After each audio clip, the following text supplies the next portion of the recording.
bandana klezmer. Okay. I can't play and talk. Thank you. She can't play and do much of anything else. What does happen with lavender is it's loaded, all these little buds are loaded with essential oil, and that's what you lose when the flowers open. But those buds will have that essential oil in them for 10 years.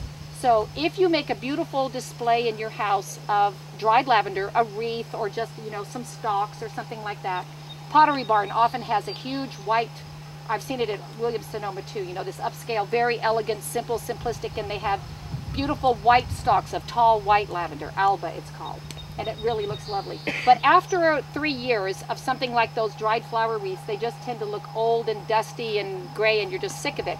So you take that down and put whatever you've got in a pillowcase and just rub it back and forth on and you won't lose any buds. And then any leaves and buds and flowers that you get off of that, you'll get it all. Throw away the stems, and then that makes fabulous sachets.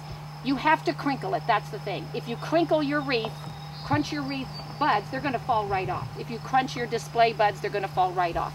So you are not going to get any, you could spray it with essential oil if you wanted to extend the fragrance of something, but basically you will have all that essential oil inside the flower buds for 10 years, I guarantee, I mean at least 10 years. When you crunch that sachet or that potpourri in the living room, it's going to put out a fabulous lavender scent, no matter what kind of lavender you get or what color it was. The ones that hold their true deep color for a year or two is that short little French one. That Grosso, while it's incredibly productive, it is exhausted at the end of that productive season. If the plant looks dead, it's scraggly, there's hardly any plant. I mean, it's all flower stems, and that's what people want. This plant has a 22 to 24 inch flower stem, not the 3-foot one, but 2 feet, and it makes a beautiful stem. And this Provence is an English lavender that was created about 15 years ago, and they named it after a French name, but it's extremely hardy. And this plant, when you prune it, keeps its very pretty, most of the year you don't have lavender blooming, so it's got to look like something the rest of the time if it's around your house. And it has a very nice gray-green foliage that keeps good looking for the rest of the year. The French, in raising this, and of course it's all over the world now, Bulgaria and all kinds of countries where Grosso is grown, wherever they're distilling on a large scale, it's always Grosso. The English lavender is more expensive because it's not as productive a plant. And very often your lavender essential oil will be a mixture of the Grosso and the English. So the Grosso has, behind the smell of lavender flower smell, is a piney note, and the Grosso is much more piney. It's much more medicinal seeming, and that's what the essential oils are like. And the English is more of a true flowery lavender kind of a fragrance. So if you're cooking with lavender, you just want less of that piney taste. So the first time I ever had lavender, culinary lavender, was in at least 15 years ago in California at wine country, and they had lavender creme brulee. That just sounded heavenly. Well, they must have put essential oil in it instead of, which you cannot cook with essential oil. It tastes horrible. It tasted like eating pine sol.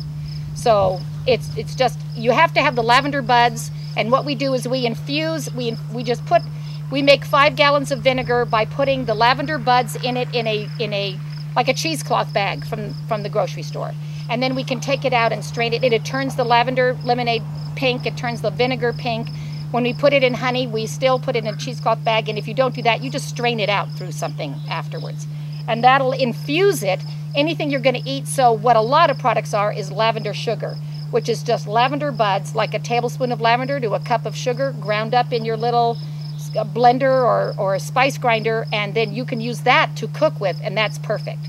I have so much lavender that we make cheese and things for friends from our goat's milk, and one of our cheeses we like to make is apricot jam mixed with the cheese with lavender on it. And I used to think to myself, I have my friends, I got 2 acres of lavender, why wouldn't I give them tons of lavender in their cheese? And it wasn't ground up. And I had one friend who said, I'm always going to tell you what I think. He had loved the apricot and lavender, and he said, I don't care if I never eat apricot and lavender again, because I had just overdone it.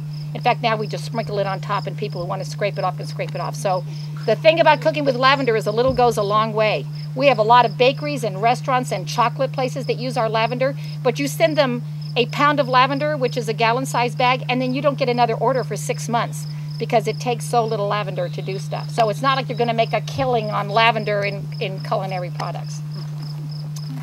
Anybody have any questions? Then in the fall, we have a day, and this is what you all need to do if you have a lavender plant.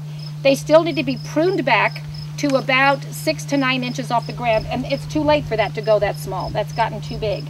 But if I just stay on top of it, I can keep them that height, and they'll just live longer. And so we have a sort of end of season day on the farm, and everybody is free to come, and we put an ad in the paper.